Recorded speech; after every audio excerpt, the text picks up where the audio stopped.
Hola, bienvenidos al Draw My Life de El Derecho Internacional Público. Nuestro grupo está conformado por Juan Carlos Gavilanes y Roberto Maliza. Somos de cuarto B. Entonces, el tema que hablaremos es del Derecho Internacional Público, como ya lo mencioné, así que empecemos. El primer tema a tratar es la historia del Derecho Internacional Público. Para abordar un poquito el tema, se dice que la historia, como definición, son hechos que sucedieron en el pasado, sustentados por fuentes como documentos, pruebas, testimonios, entre otros. También se menciona que la historia siempre va a tener un grado de subjetividad, pues cada historiador analiza los hechos desde su propia perspectiva.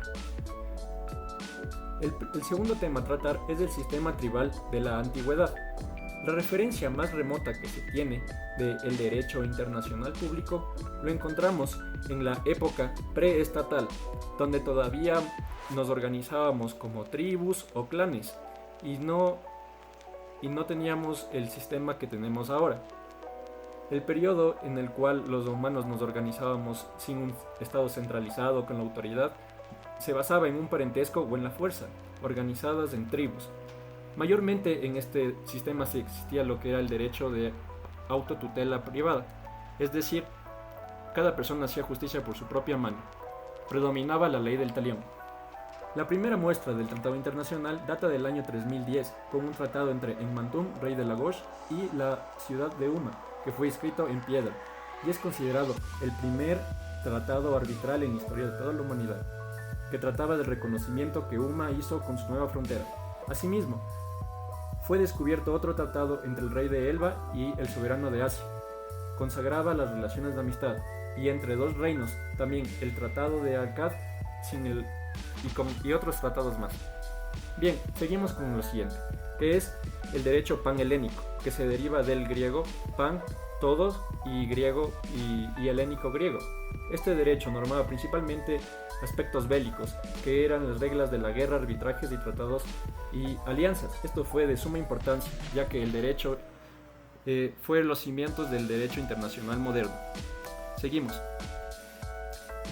En Roma existía algo que se llamaba el Ius Fetiali y el Ius Gentium, que era el derecho de gentes, porque digamos que había un problemita, los extranjeros no tenían derecho alguno, así que inventaron un sistema más flexible para poder comerciar entre ellos. Mientras tanto, al otro lado del mapa, Roma se topaba con el imperio persa. ¿Y qué hacían? Pues tratados que incluían comercio, libertad de culto para cristianos y hasta normas sobre prisioneros, o sea, casi un manual de convivencia. Si nos agarramos, al menos respetemos las reglas, ¿no?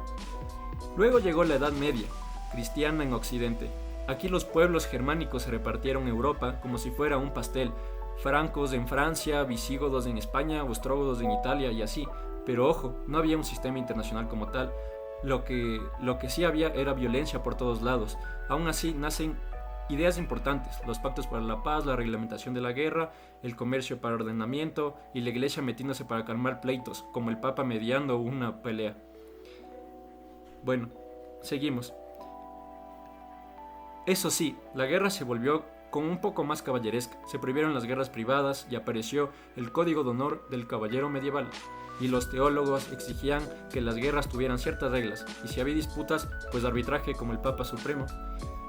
En el mundo islámico medieval, la cosa era diferente, el derecho de gentes estaba ligado a su estructura teocrática, las relaciones con los infieles eran un gran problema, pero los filósofos se pusieron en cómo ordenar la vida internacional. Seguimos con el derecho consular en la antigüedad. Bueno, seguro piensas que es un tipo de traje con una embajada moderna. Pues no, su origen viene desde la antigüedad y explotó en las cruzadas, cuando el comercio mediterráneo estaba a full. Como lo podemos ver en esta imagen que he hecho un poquito así, que básicamente es un barco mediterráneo que está comerciando varias cosas.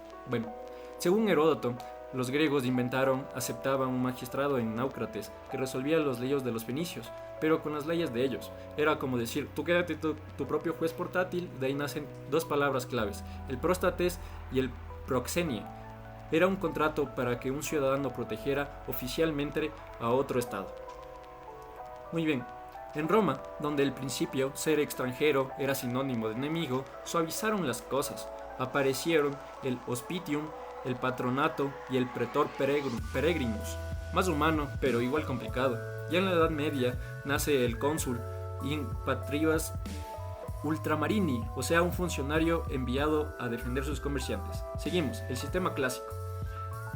Saltamos a 1648, con la Paz de Westfalia, que puso fin a la larguísima Guerra de los 30 años. ¿Qué dejaron estos tratados? Nada menos que la creación del Estado-Nación, con gobierno soberano, población constante y territorio definido. Básicamente, la receta de un país moderno. También se estableció la igualdad entre católicos y luteranos, y así nació el famoso equilibrio de fuerzas. O sea, no te hagas el vivo porque si creces demasiado nos unimos contra ti. Eso se vio en el Tratado de Utrecht, allá en 1713.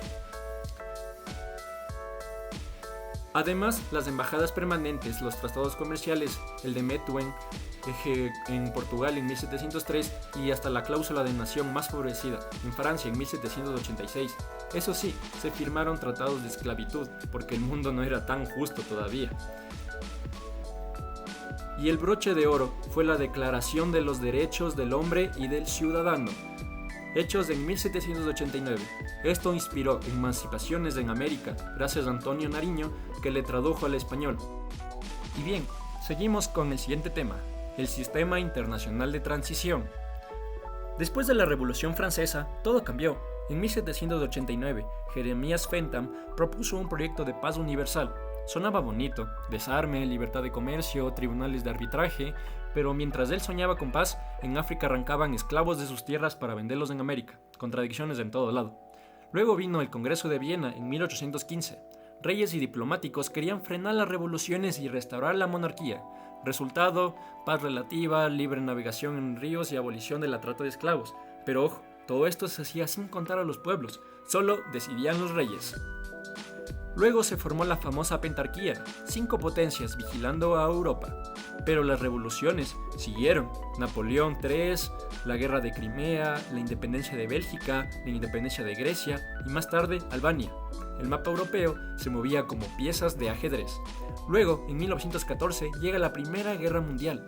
Todo empieza con el asesinato del archiduque Francisco Fernando en Sarajevo, pero en realidad había un cóctel explosivo, nacionalismo, imperialismo, colonias en África y una carrera armamentística de locos. ¡Boom! Europa arde. Luego, 32 países se metieron en la pelea. Terminó en 1918 con el Tratado de Versalles que castigó fuertemente a Alemania. Se creó la Sociedad de Naciones en un primer intento de paz global, pero fracasó estrepitosamente. Y así culmina este Draw My Life. Espero que les haya gustado y que hayan aprendido un poco del tema. Gracias.